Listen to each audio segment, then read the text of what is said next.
This place has welcomed travelers for generations, where journeys of hope began, where survivors found sanctuary, live stories of courage in the darkest times of ordinary people choosing to be extraordinary. This is Hear My Story. I'm Trinity Johnson, Director of Holocaust Programs and Museum Experiences at the Holocaust and Humanities Center. In today's special episode of Hear My Story, I'm joined by Holocaust survivor Walter Frank and two guests from Furstenau, Germany. We'll talk about how these two stories intersect and how we have a local connection right here in Cincinnati, Ohio. So to get us started, I'm happy to welcome Walter. Thanks for being with me today. My pleasure. I'm looking forward to this. And I alluded a little bit to a local connection, and so I'm hoping you can tell us, since you escaped with your parents from Germany and arrived in this very building here at Union Terminal, can you tell us briefly about a little bit about your parents and how you all arrived here? My parents decided in 1937 to immigrate. I never really got the full story of why they felt it necessary. I can kind of guess that my father was did not take orders very, he was a very proud man and very outspoken. So I could imagine his having difficulties once the Germans started imposing. But he decided, along with my mother, to immigrate. That was in 1937, and I jokingly call my middle name Oops, because after they had planned it, all of a sudden, oops, my mother was pregnant. So they had to delay, she had to delay when he came here in 37. Of course, coming to the United States at that time was difficult because of the quotas on Jews.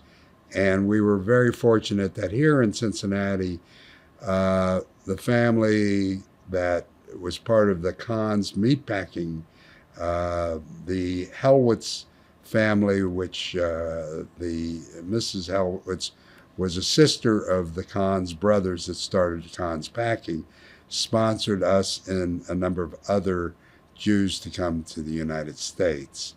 So my father came over initially. I came over, and it's interesting. I found this on Ellis Island, that I came here on January 1st, 1938.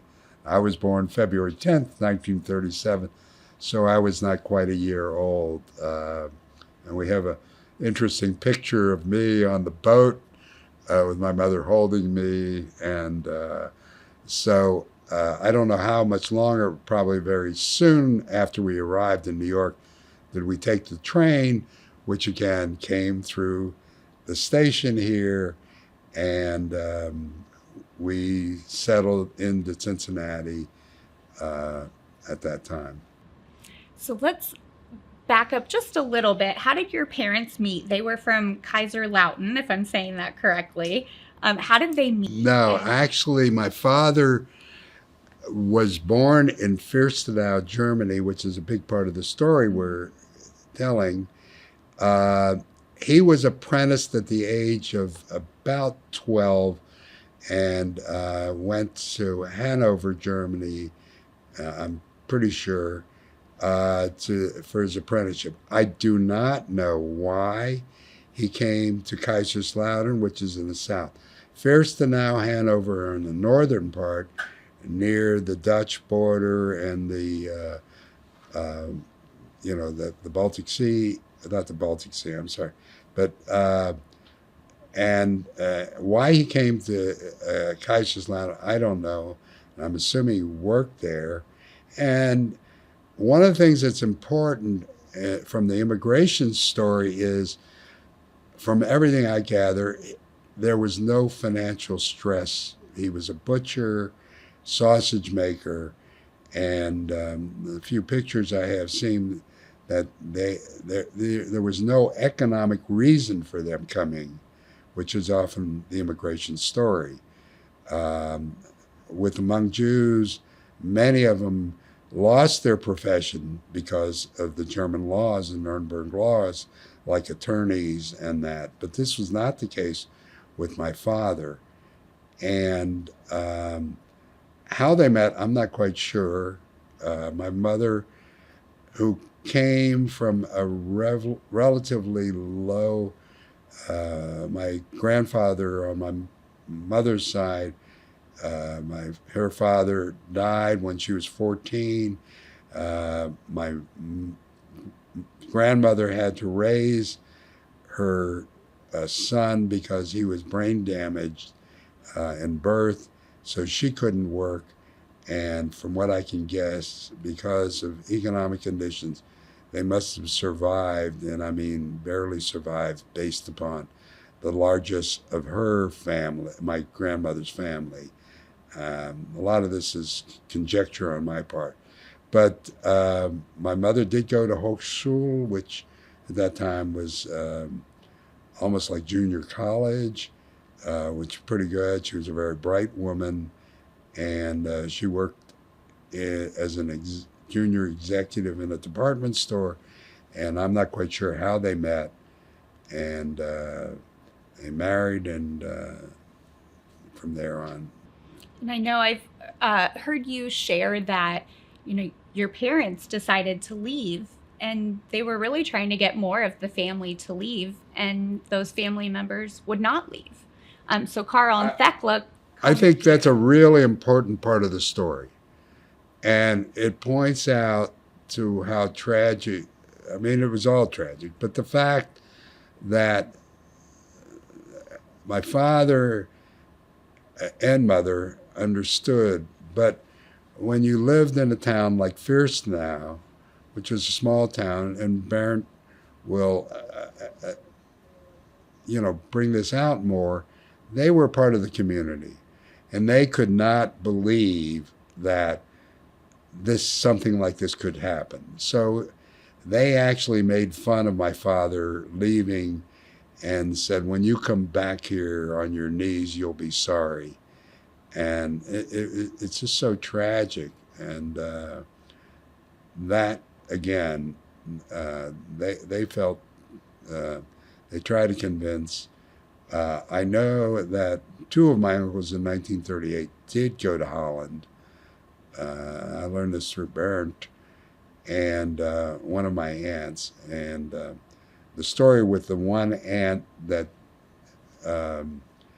did survive and leave in 1939, she was part of the program, not the children's part, but the young adult program that brought Jewish young people to London, and this was done through the Viennese government and the English government.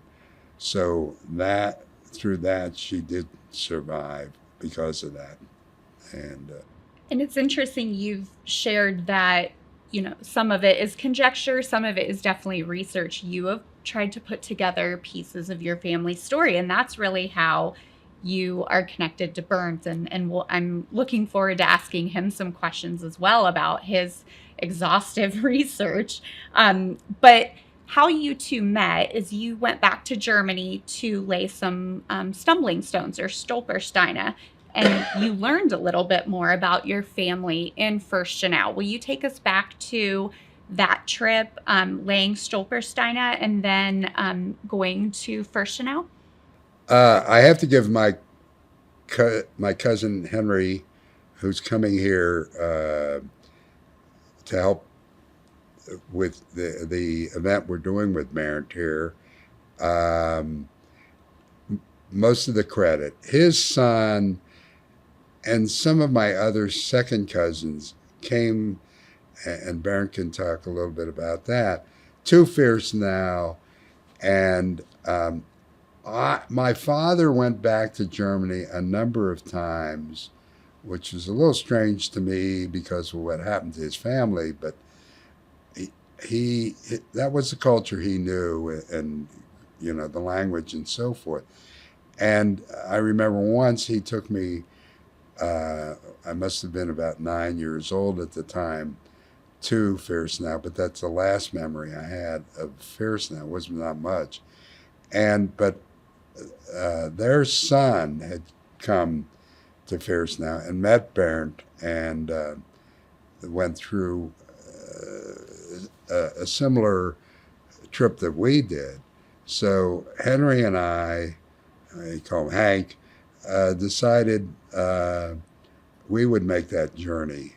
And so we met up in Belgium and traveled up through Belgium to Holland, Amsterdam, where we drove, because it's less than 50 miles from Amsterdam to Fürstenau. We actually stayed in Osnabrück because Fürstenau is such a small town, it doesn't have a really proper hotel. And Bernd met us in the morning. We had, particularly Henry's wife, Ellen Ann, had really communicated and arranged it. And Bernd, we knew a lot about the work, really didn't know until we met Bernd and saw how extensively what he had done. And I've learned a lot more about my family and Fürstenau, and went on through Bernd and understand more, because we had done presentations on the immigration here, and what it was like immigrating to the United States. But this gave me a real insight into my family, and it was quite an event. You've shared a very special story about Kristallnacht and what you learned about your family, and that I know also connects to a little bit of what we'll talk about for the upcoming program. But I'm hoping, for our purposes, that story, I know, was the first story you shared with me when you came back, because it moved you so much. Would you briefly explain what you were able to learn about Kristallnacht? Again, my grandparents, Jews, when they immigrated into Germany, and from what some DNA and so forth and evidence, the original immigration came from Spain or Portugal in 1492, when the Jews were expelled. And they came to Germany because Germany had a number of principalities, and often the royalty welcomed the Jews for economic reasons, or let them come in for economic reasons. But they were very restricted on what professions they could follow. You couldn't own land, you couldn't. So in our case, my grandparents were what they call viehhandlers, or basically they would purchase cattle from the farmers and either slaughter it themselves, or have a slaughterer do it and butcher it, or sell the cattle to other butchers in towns like Osnabrück, which is nearby. And that was their profession. And they lived in a very substantial house. They were what in today's terms would probably be described as middle class, very comfortable, but not wealthy. And again, my father had 2 brothers and 3 sisters, and I suspect my father was sent out to be an apprentice because the family could not have supported 3 or 4 families. The business was not that good. And the first floor of the house, which we visited, it had been damaged during the war, but rebuilt very similar to the way it was before. The first floor was where the living quarters and the retail butcher shop was. On the second floor, half of the second floor was devoted to a synagogue. And again, the town only had 10 families, 50 some Jews lived there. And they had all the Torahs, the prayer books, the chairs, and so forth. And on Kristallnacht, which really is considered the day after, is still considered part of Kristallnacht, at 10 a.m. in the morning, and Bernd has pictures of this because bystanders took this, the Nazis marched to the house and ransacked, and particularly the synagogue, and threw out all the Torahs and prayer books and chairs, put them on a pile, and set a bonfire. And my cousin Henry's mother was in the house with the rest of the family, and she wrote a letter to Bernd, and Bernd might talk about that, which described what it was like with the Nazis and how frightening it was.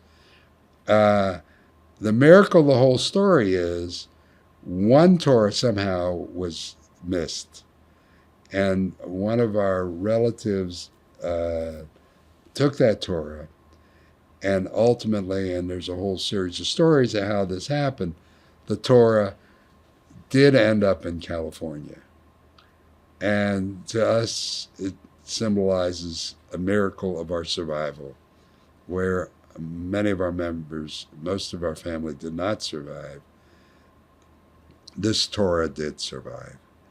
And it's symbolic of the way we feel about this. And we're so honored here at the Holocaust and Humanities Center that your family has decided to donate that Torah to our archives. We're excited to be able to exhibit it so that other people can see it, this symbol of resiliency and perseverance, right? And learn more about both Fürstenau, your family's story, and I just also want to thank you and your family for deciding to donate that here. For us, it's very important because, again, it needs a home, and we think this is the proper home. The other thing that's really important about all this is we talk about things like the Second World War and the Holocaust, but they're in very general terms. This is a very personal story. It's about our family, about a town, and all the impact. And what followed in our experience, Henry and my experience, and the rest of the family, is how important that Fürstenau has recognized its horrific history, and how and Bernd is the one who really needs most of the credit for this. We, as the mission of the Holocaust Museum is, this should never happen again. And the story, again, is a very intimate, personal story. So it's not some statistic. Right. And that's why it's so important that we have individuals like you who are so willing to share a very difficult history. It's one thing we would consider Bernd an upstander, right, for the amount of information and that he has really brought to the surface of the town. And I can't wait to get into a conversation with him about, what has that journey been, even for the people of Fürstenau, to learn such a difficult and dark chapter of their own town's history. But that also touches on a piece of your family's story in rebuilding here, and something that you touched on it a little bit, that of course most of your family chose to stay. They really underestimated the situation, unfortunately. And then the war continues, it comes to a close. And you have very vivid memories of your parents receiving phone calls and learning about what happened to the family. Can you share a little bit more about what was that post-war period and really coming to terms with the loss that they learned about? During the war, it was very difficult to get information, so we had no idea what was going on. And I was so young, I really don't remember any discussions about this or what. And my parents, they were trying to rebuild their lives, particularly economically, because when you left Germany, you were not allowed to bring any resources with you. So they started from virtually zero. And so that consumed most of the war. And then after the war, we of course found out, and again, I was fairly young, so a lot of this is, but I remember how we would get call after call, and my parents calling the Red Cross and other displaced, and we would occasionally hear that my grandfather's name was Julius Frank, and there's a Julius Frank, and that, again, was not a terribly uncommon name. It's in a hospital, and we go, oh, wow, my grandfather survived, or one of the other members, and it turned out to be not that. And then they found out. And truthfully, until all the names and everything came out about where everybody went, we now, and particularly through Bernd, we know exactly what happened to each one of our family members. And but it was all, at that point, we just didn't know. It was just reaching out.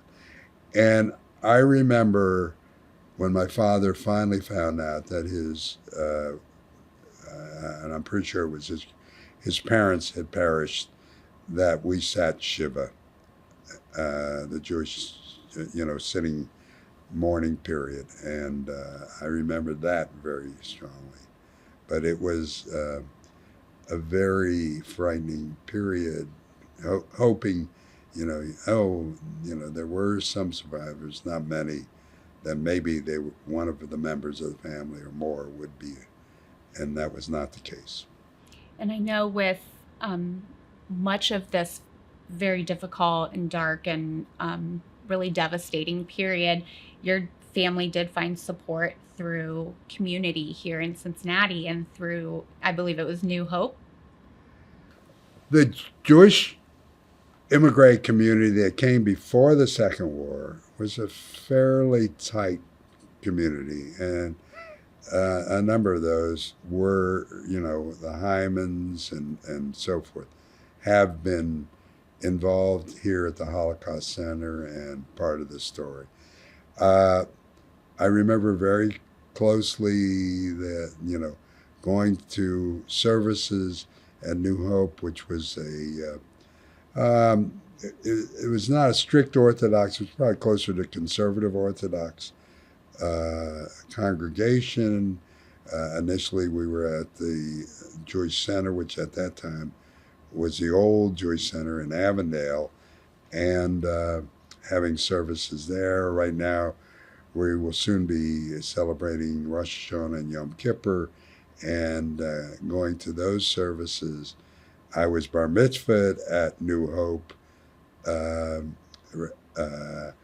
He was actually not an ordained rabbi.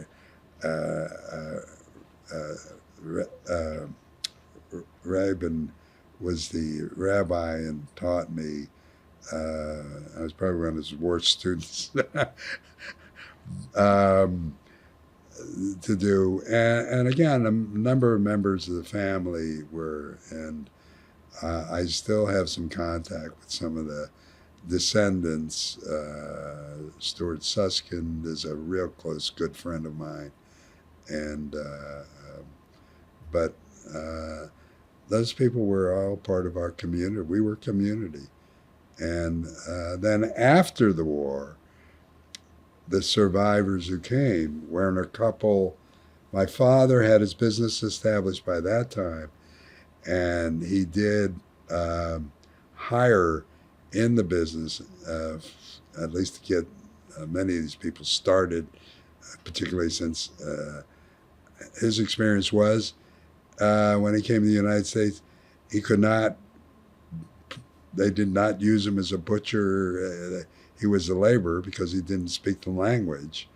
And so he would hire these people. And I never will forget working in the factory. I was about 10 or 11 years old at that time when Werner telling me these horrific stories about being in the concentration camp, and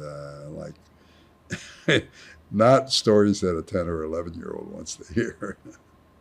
But your story is so amazing, and the story of rebuilding and finding community and supporting one another through everyone's grief, right? Everyone had a level of loss and grief, and supporting each other through that. And I think that's such a beautiful aspect of both New Hope, but then really even outside of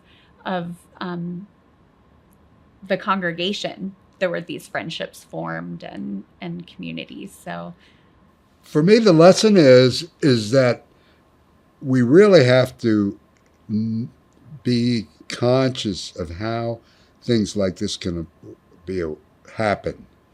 And I think, again, the Holocaust Center is really critical in being aware. I recently told somebody, I asked them whether they had grandparents, and they said yes. I said, did you have any relationships with your grandparents?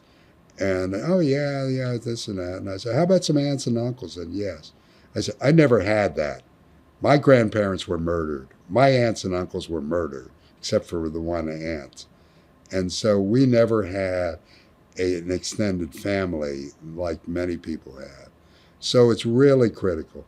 And again, Bernd is so critical in this because he is an upstander. He had no reason other than his own conscience to do the work that he's done. He's Catholic. He was not in the Second War. He was born after the Second World War.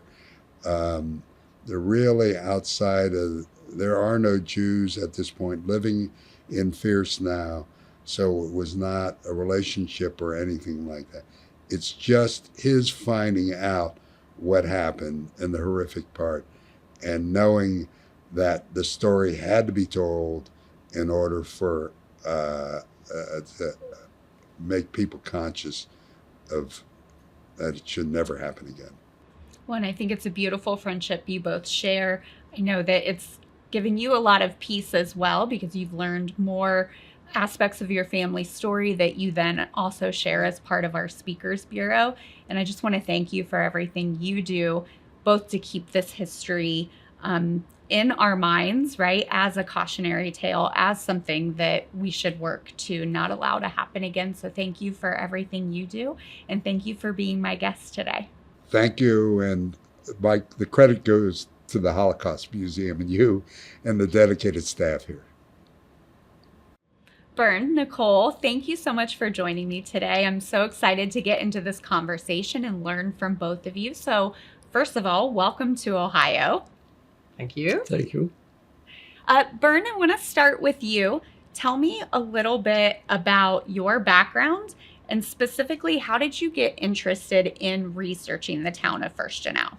Ich würde gerne mit dir starten. Erzähl doch mal ein bisschen über dich und wie hat es eigentlich angefangen, mit der Geschichte Fürstenau zu arbeiten? Ich bin zurzeit jetzt Lehrer im Ruhestand, I'm retired, und ich habe in dieser kleinen Stadt Fürstenau fast 40 Jahre lang gearbeitet, und ich bin sehr viel auch in die Familien hineingekommen. Ich habe die Eltern der Schüler und Schülerinnen besucht, und eines Tages hat mich eine Schülerin angesprochen, und sie erzählte mir, dass sie im Wald Grabsteine gesehen hätte. Okay, warte. Bernd is a retired teacher now, and he was a teacher for 40 years in the city of Fürstenau. And with his job, he got in contact with a lot of people, with a lot of families. And so one day, a student came to him and said she found these gravestones in the forest, and she saw some gravestones. So she came to Bernd and told him. Yes. Und dann bin ich am gleichen Nachmittag noch in den Wald gegangen. Dort, wo diese Steine wohl gewesen sein sollen, und wollte das wissen. Und dann traf ich mitten im Wald, es war kein Weg, traf ich auf einen Jägerzaun, und ich habe über den Jägerzaun geschaut und konnte schon sehen, das sind Grabsteine auch mit hebräischer Inschrift.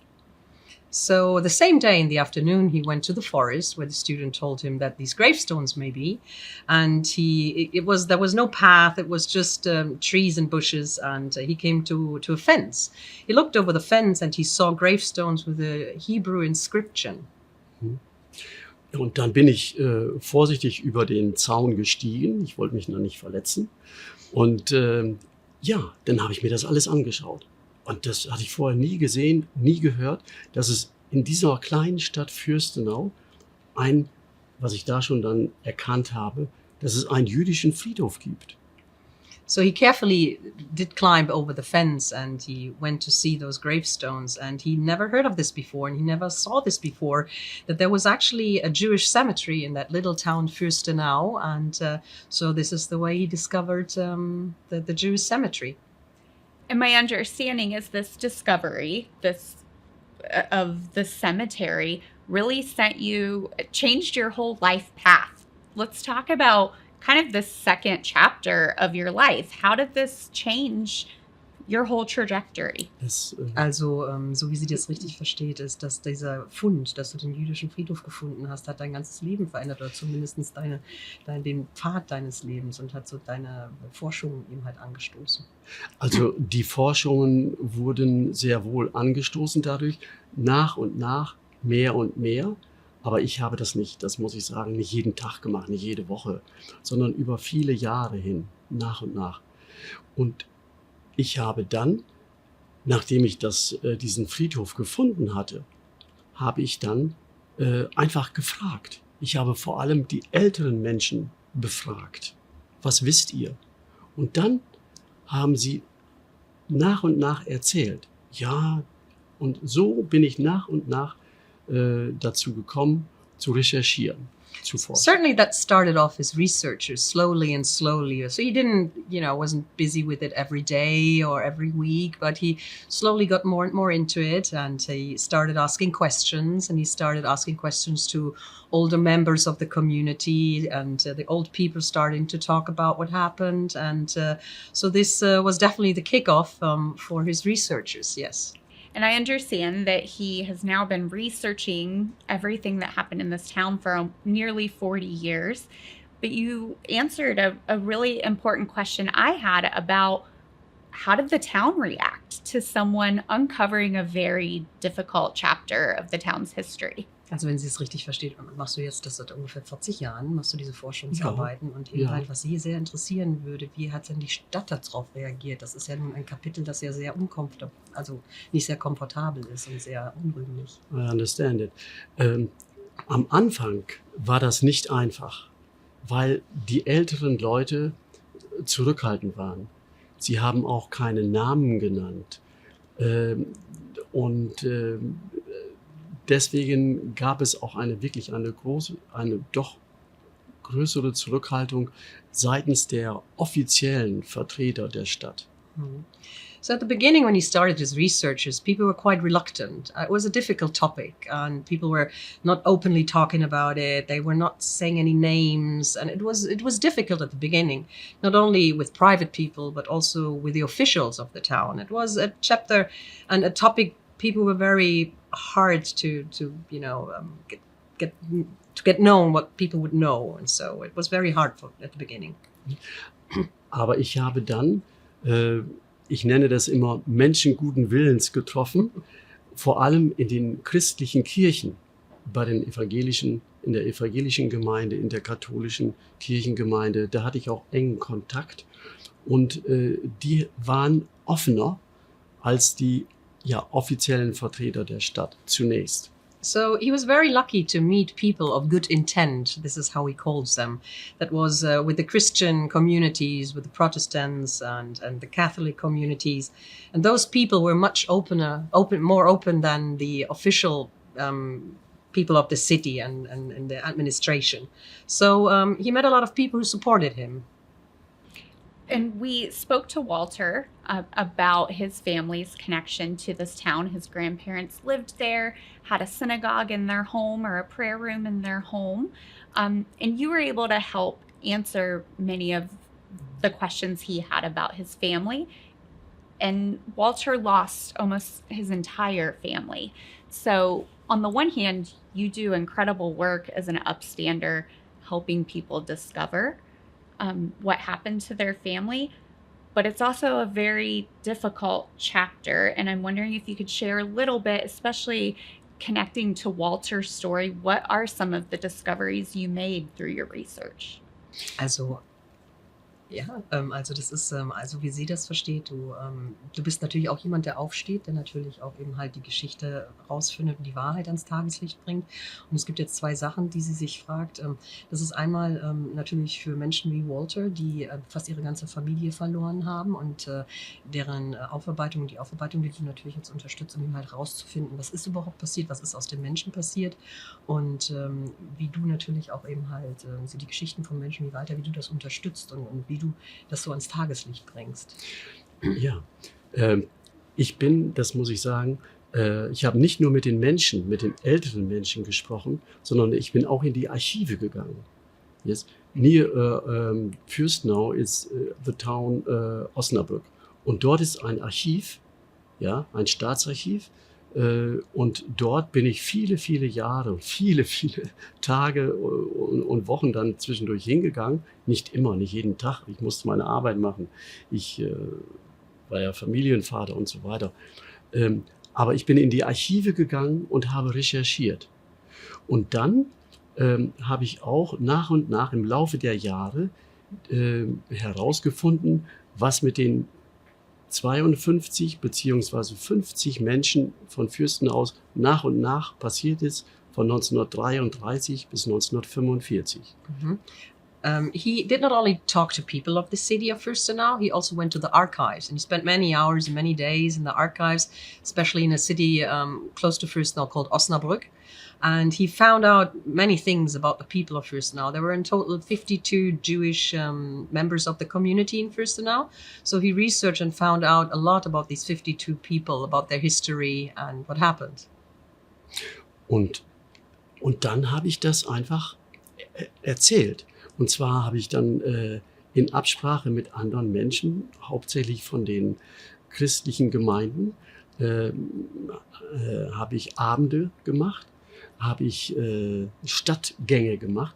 Ich bin mit den Menschen, jung und alt, die waren also eingeladen, bin ich zu den Orten gegangen, wo diese jüdischen Menschen, 10 Familien waren es, gelebt haben und habe dann das erzählt, was ich herausgefunden hatte. So, in conjunction with the Christian community and Christian churches of our town, he started organizing marches, he started organizing information evenings, and he met with people and they were walking to places where the Jewish family lived in our town, and he showed them the houses, the places, and they told them the stories. There were 10 Jewish families in total in our town.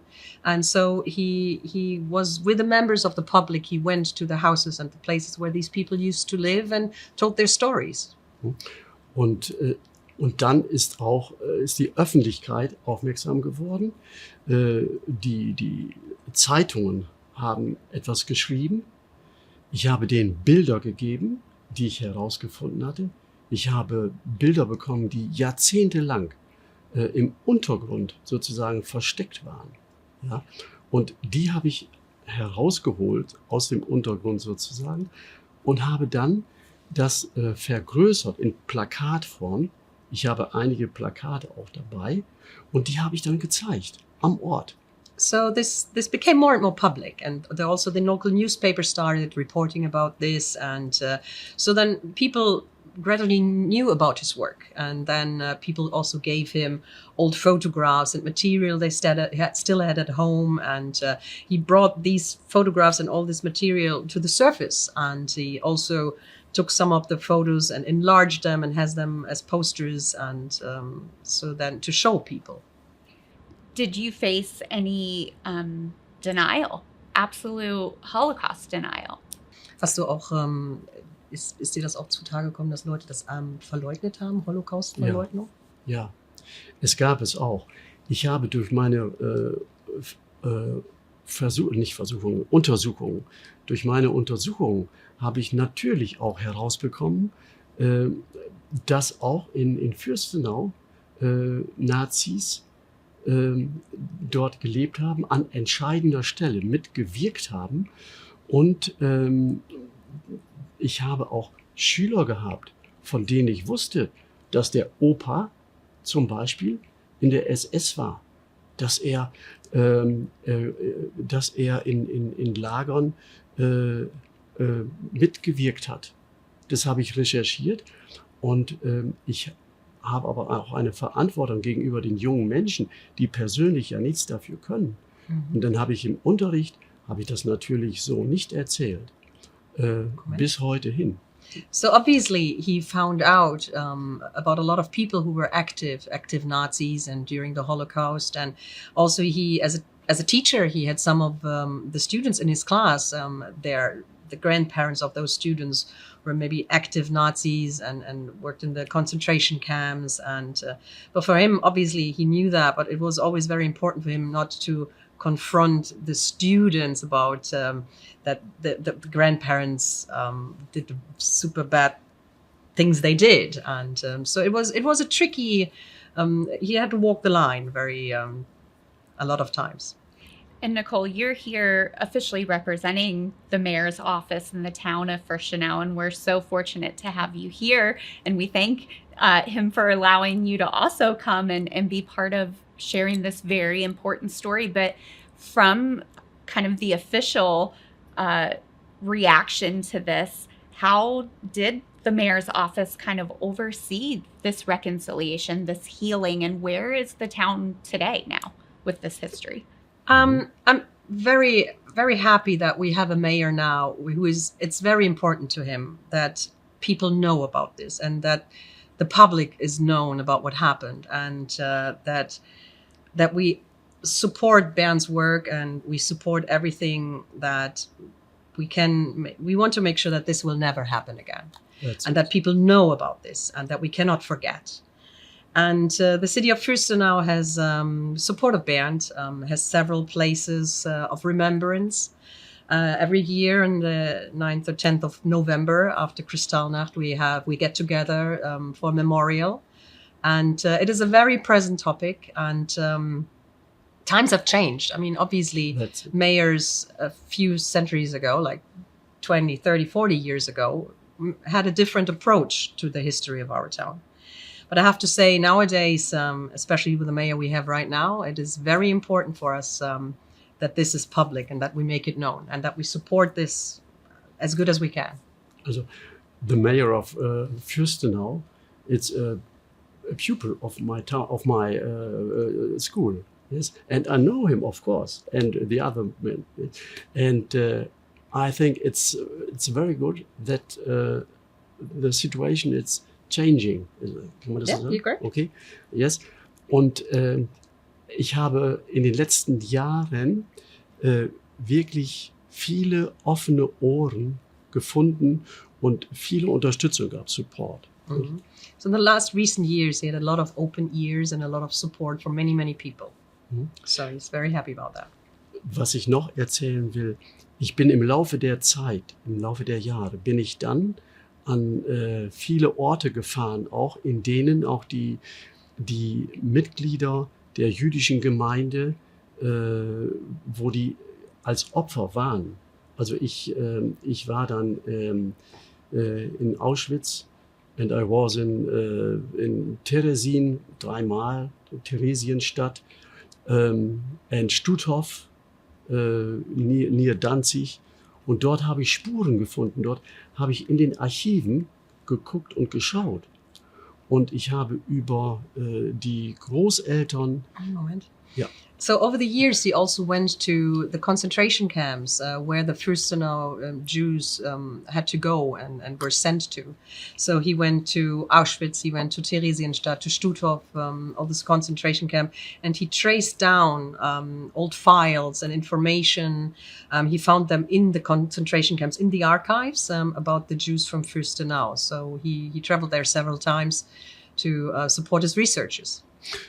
Und ein Beispiel, ich habe vor ein paar Jahren in einem kleinen Archiv in der Nähe von Fürstenau, es war in Quakenbrück, habe ich einen Hinweis gefunden, dass eine junge Frau, ja kann man sagen, so wie deine Tochter Mathilda, 15 Jahre alt, die ist versteckt worden. Und dann habe ich recherchiert und ich habe sie gefunden, diese damals junge Frau. Sie lebt heute noch. Ich habe einen guten Kontakt. Sie ist heute über 95 Jahre. Ja, sie sollte ermordet werden. Eine Osnabrücker Jüdin. So with his researches, he also found out in an archive close to Fürstenau, he heard about a girl who was 15 years at the time. And she was hidden by another family. And this woman is still alive. She's 95 years old now. Yeah. And he's still in very close contact with this lady who lives close to Fürstenau. So learning stories like that, that's a very powerful story. We talk a lot about the roles, the various roles people had in the Holocaust, whether it was perpetrators, victims, upstanders, bystanders. And not only do we think you are an upstander for the light you are shedding on a very difficult chapter, but that's such a beautiful story of an upstander family protecting someone. I'll let you translate and then I have a question to follow up. Also, Sie haben eben halt darüber gesprochen, dass es verschiedene Rollen gab. Es gab natürlich die aufstehen, es gab die Opfer, es gab natürlich die Verbrecher, und aber auch die Menschen, die daneben gestanden haben. Ja. Das ist eine wunderschöne Geschichte mit dem Mädchen. Ja. Und aber sie hat dann eben halt noch eine weitere Frage. So stories like that, I'm guessing, changed Holocaust education in the town. And because you used to be a teacher, you are still a teacher in teaching this history today. I'm curious how your discoveries have changed the education system in Fürstenau. The student who found the cemetery, how much did the students know about the Holocaust? And especially now, how do they learn about the Holocaust in Fürstenau? Also inwiefern hat zum Beispiel eben halt deine Arbeiten und deine Untersuchungen auch das Erziehungs- oder das Bildungssystem in Fürstenau, was in den Schulen gelehrt wird, eben halt auch verändert? Oder das Mädchen, das eben halt den Friedhof gefunden hat. Was wussten die damals über den Holocaust? Und wie hat das alles deine Arbeiten eben halt auch was die Schüler wissen, verändert? Also in den beginning of in den 18th, also in den 80er Jahren. Ja. 1980s? Da war ganz wenig bekannt, eigentlich fast gar nichts. Und zu Beginn der 80er Jahre hat sich das in Fürstenau nach und nach beginnen, in Fürstenau durch mich und auch in der Umgebung. Ich habe in den verschiedenen Orten, Bersenbrück und so weiter, habe ich dann die Menschen inspiriert. Sie haben mich gefragt, weil sie das in der Zeitung gelesen hatten zum Beispiel, kannst du mal kommen und das erzählen? Und die haben dann das auch gemacht, was ich gemacht habe. Nicht? Das war die eine Sache. Und So during the 1980s, there was not much known about the Holocaust. That was not something really present in the schools. But that slowly changed, obviously through his work, and he inspired other people to also look into this, and it was more and more present. And he also went into the surrounding areas of Fürstenau to talk about this and to give people information and teach them, educate them. Did that inspire people in other nearby towns and villages to maybe confront their own connection to the history? Auch Menschen in der Umgebung inspiriert, andere Leute in ihrer Umgebung mit Ja. der Historie zu konfrontieren? Ja, das ist in der Tat passiert. Ich versuche das manchmal jungen Leuten in Vorträgen oder in Schulen, ich gehe auch in die Schulen, deutlich zu machen. Und ich habe kleine Samen dabei, die zeige ich denen dann, gebe ich denen dann auch manchmal und sage hier, das ist ein kleiner Samen, man weiß gar nicht, was daraus wird.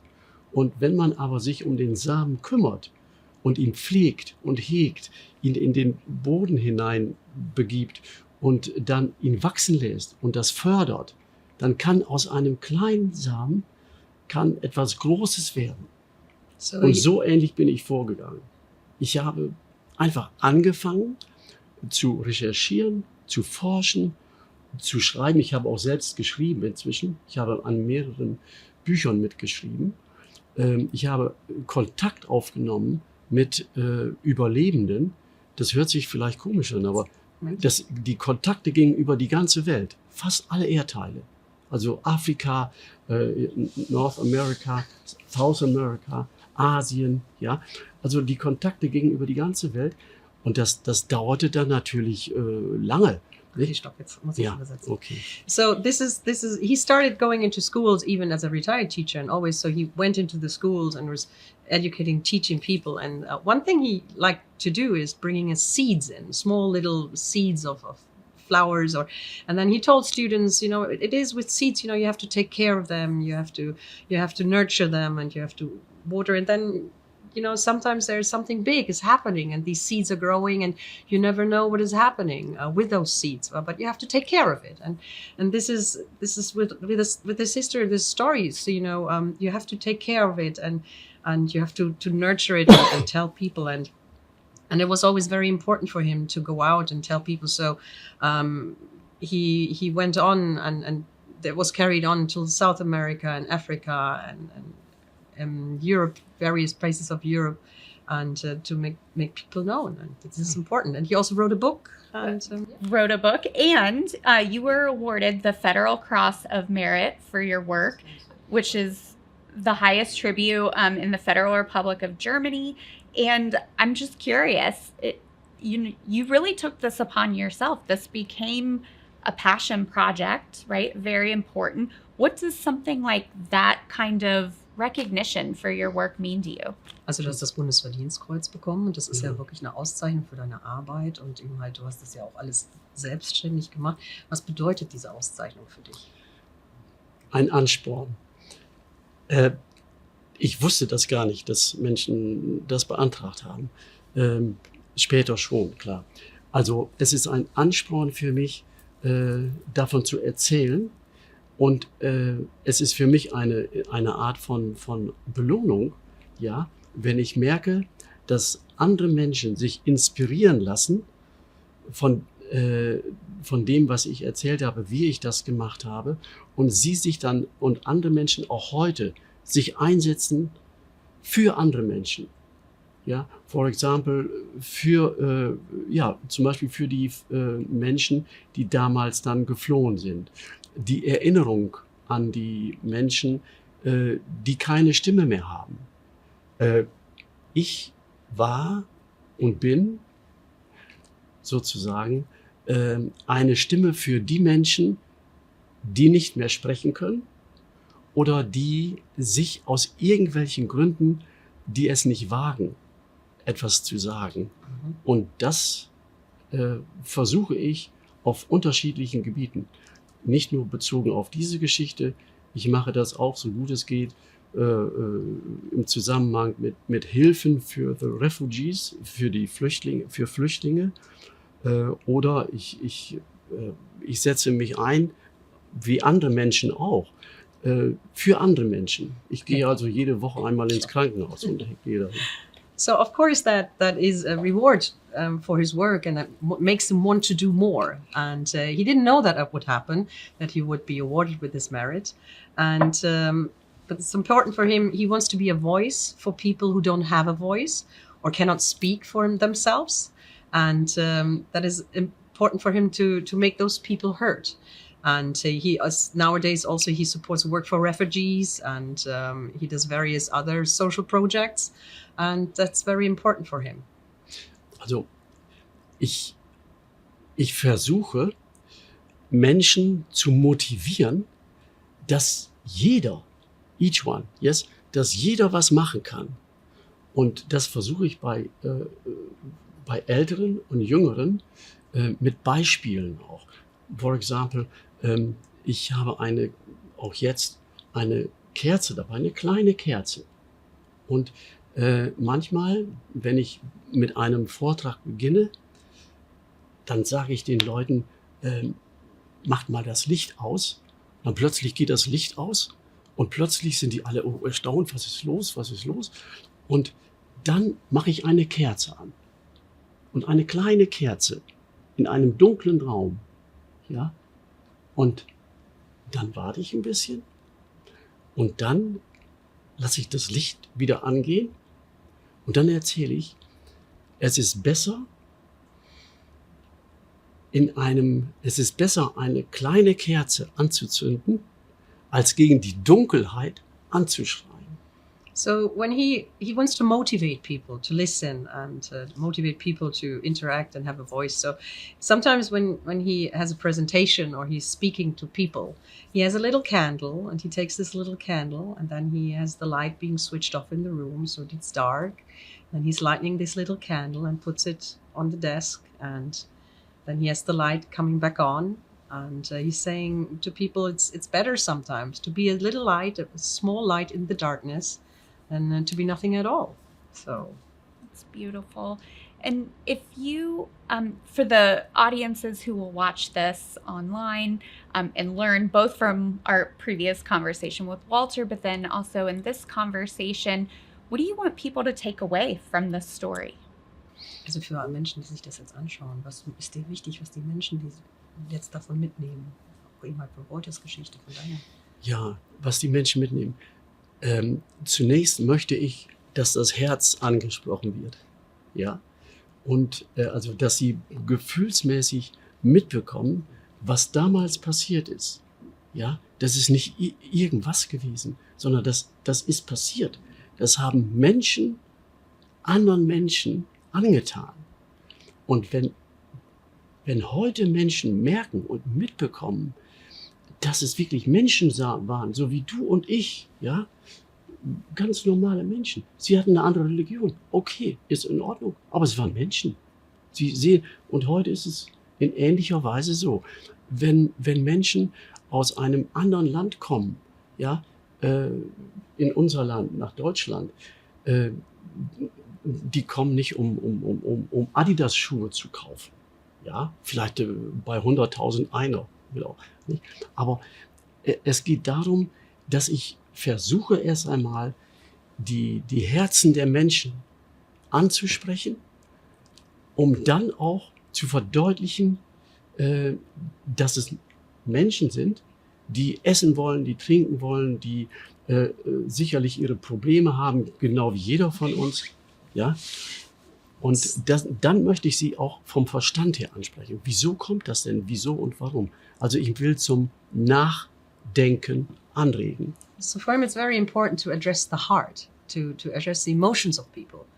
And it is important that this is not just somebody, this is real people we're talking about. It's real people what happened back in the years, during the times, but it's also nowadays. If a refugee and a person is coming to Germany, they're not coming because they want to buy fancy shoes or fancy brands, and they want to eat, they want to sleep, they want to be safe. And for him, it's very important to make clear that there's human beings and people and not just some number or somebody. So that's very important for him.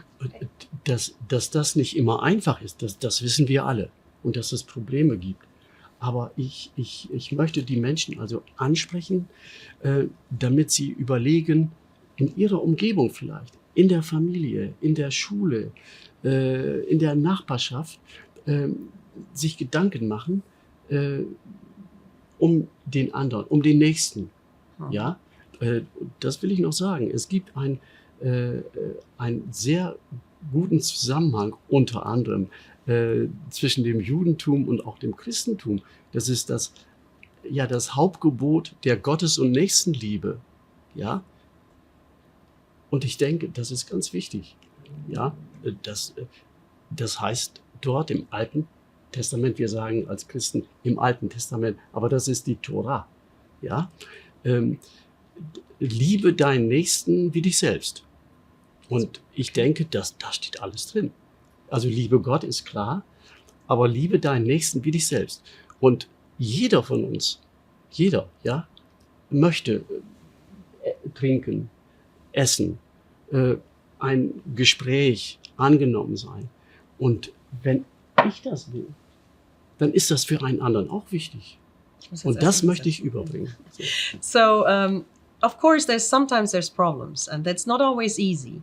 But the old part of the Bible is a little bit like the Torah. The old Bible says it's important to love the next person as much as you love yourself. And you want to talk to people, you want to interact with people, you want to drink, you want to eat.